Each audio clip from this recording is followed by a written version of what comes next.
Hello. खूप खूप thank आणि खूप छान वाटतंय लग्न करून.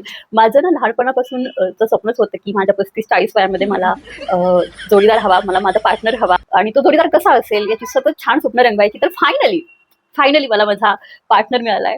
म्हणजे मला त्याच्याबद्दल सांगताना खूप भरून येतं. संपदा मी म्हणेन, की I am so glad and lucky to have this family. उखाणा?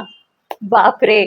उखाणा म्हणशील ना, हां, इतका सुंदर उखाणा बनवतो ना, म्हणजे मी ब्लँक होते माहिती. हो, हे बघ, हे छोटं मिनी मंगळसूत्र आहे, जे माझ्या सासूबाईंच्या चॉईसचं आहे. माझ्या सासूबाई कमाल स्वयंपाक बनवतात. हा सुद्धा खूप उत्तम स्वयंपाक बनवतो. तू त्याच्या हातची गुळपोळी खाल्लीस ना, तू चाटपट. माझं लग्नाच्या दुसऱ्या दिवशी लगेचच नाटक होतं, सिनेमा चालू झाले. तर माझ्या सासूबाईंनी रात्री 2 वाजता माझ्यासाठी डबा बनवून दिला. इतका त्या गोड आहे. म्हणजे when made the first time, तर त्याला मी माझ्या कामाबद्दल सांगत होते, कॅरेक्टरबद्दल सांगत होते.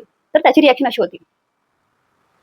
मी त्याची रिएक्शन बघून मला समजलं, की याला काहीच माहिती नाहीये. He has no idea. He is too protective about me. Sampada, मी तुला सांगते, माझं आतापर्यंत 10 वेळा लग्न झालंय मालिकेत, 10 वेळा. पण हे खूप स्पेशल होतं कारण की खरं लग्न होतं ना. लग्नाच्या पोस्टला सोशल मीडियावरती इतका भरभरून प्रतिसाद मिळालाय. खूप लोकांचं प्रेम मिळालं. म्हणजे 10 वर्षांनी आमचा डिव्होर्स जरी झाला ना, तरी लोकं आमच्यावर तितकंच प्रेम करतील. माझ्या कामावर तितकंच प्रेम करतील.